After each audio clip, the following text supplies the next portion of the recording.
Hello, I'm the Programming Dunce, and in this video we will cover DLL dependencies in Visual C++. DLLs, or Dynamic Linked Libraries, are Windows-based libraries that allow you to store portions of an application or create an environment used by multiple applications.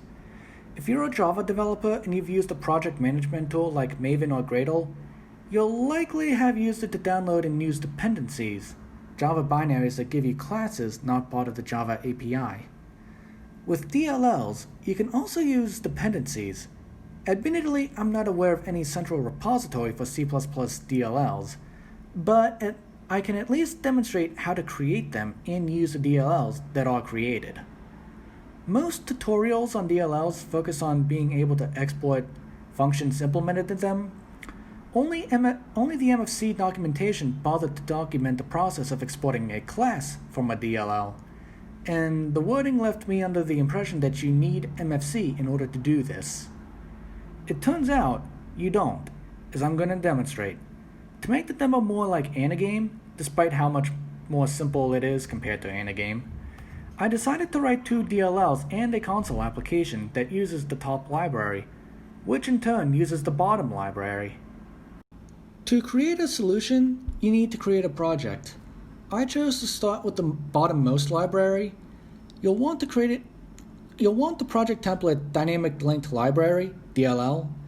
If that is not in your recent project templates list, you can search for it.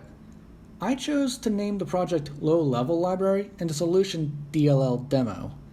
Once you create the project, it will take you to the DLL main function that was auto-generated. I rarely ever touch this function. Since this is a DLL, the first thing I do when creating one is create a header file for a macro that manages exporting and importing DLL resources. When the DLL is being built, the macro, in this case, library, is undefined and will then be defined as shown. This means that any resource, function, or class labeled with this macro will be compiled in such a way that it is exported, i.e. the projects using this DLL will be able to import them and use them. When a project using this DLL is being built, the macro will already be defined, and so will be redefined as importable. Thus, when the compiler reads a function or class declaration with this macro, it will know that the implementation is already in a DLL, and it will look for a lib file. You can then mark a class with this macro as shown. I gave this class a char attribute to make it worth something. I also gave the class a print method so that it does something. In real projects, such classes will naturally be more complex than this. I'm also someone who likes to add comment documentation to my classes, methods, and functions, though sometimes I forget to do this. In fact, I'm currently working on a Rust program to read such formats and generate JSON files from them. Here is the implementation of the low object class, which I'll leave up for a few seconds if you are interested.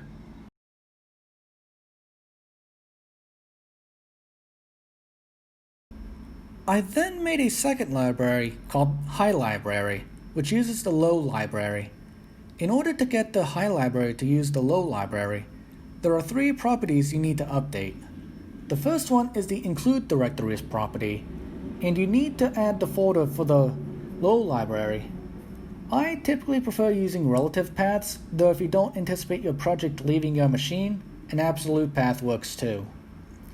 You'll then want to update the library directories, though you may want to build the low library first, so that it points to the debug directory. The final property you'll want to update is the input additional dependencies field, so that low library lib is listed. This is more on the optional side, but could make building the solution a lot easier. In your solution properties project dependencies, you'll need to have your high library list low library as a dependency as shown. This will ensure that when the high library is built, the low library will either be up to date or built as well. In the high library, after defining the macro high library as before, I went ahead and wrote the high object class. It holds a low object from the low library, I also added an integer so that it has some value of its own. Here is the implementation of that class.